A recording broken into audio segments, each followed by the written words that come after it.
Hello mga super friends! Wow na naman syempre ang ating araw. Kasi naman may munting sakong kaligayahan tayong natanggap mula sa napakasaganang isla ng Sibulo. Ay, happy gid ako! Hello po sa mga taga-Isla Paraiso! Mga special kuray ito guys, na talaga namang paborito natin. Heto nga at binuksan ko na agad dahil hindi na ako mapakali. Naku, napakaraming ganito sa isla ng Sibay at sa isla ng Sibulo. Wow na wow! Speaking of this kuray nga pala mga super friends, ang tawag namin yan dito ay kuday. Ang kakaibang kuray na ito ay madalas nating nahuhuli sa mga batuhan at pampang sa gilid ng dagat. Although may ilang klase ng ganitong land crab dito sa amin, pero ito talaga yung special, ika nga. Pero uy, konting ingat lang po sa panghuhuli dahil minsan may mga ahas dagat o walo-walo na nagpapatrol sa paligid. Gaya nito. Yan no? Sa paglilinis ko nga pala ay ginamitan ko lang ito ng brush. Madali lang naman silang linisin guys. Brush lang and wash. Okay na. Hello super friends! Ayan, at kompleto na ang mga sangkap na gagamitin natin sa ating ginataang kuray na may labong. Sana ay magustuhan nyo ang lulutuin natin ngayon.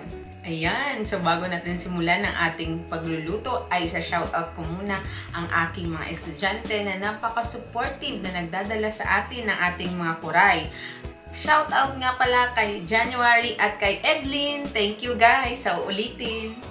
Ang mga sangkap nga pala na hinanda ko ay mantika, bawang, sibuyas, asin, paminta, patis, una at pangalawang piga ng gata, labong, kuray natin syempre, okra, dahon ng saluyot at mais. Tara, simulan na natin. Sa ating paglulutuan ay maglalagay lang tayo ng kaunting mantika. Pagkatapos ay isunod na natin itong ating mga bawang at saka sibuyas.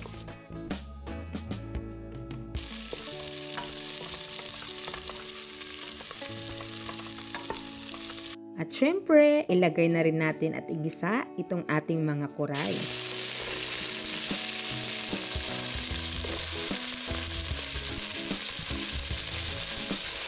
Together with our pampalasang patis, black pepper at asin.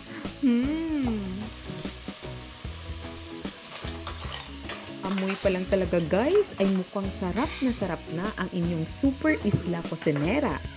Perfect! Oh my God. Uy, hala. Muntik na tuloy matusta. Kwento kasi ng kwento. Naloko na. Aray da. Ilalagay na natin ang ating pangalawang gato.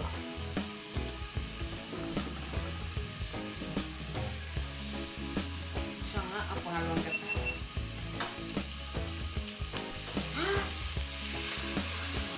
Pakuluan natin ng konti at dagdagan natin ng tubig. Ayan. Then, ihalo na rin natin itong ating labong. Sakto naman kasi kanina may mga nakita tayo ditong mga bamboo shoots sa tabi ng ating bahay.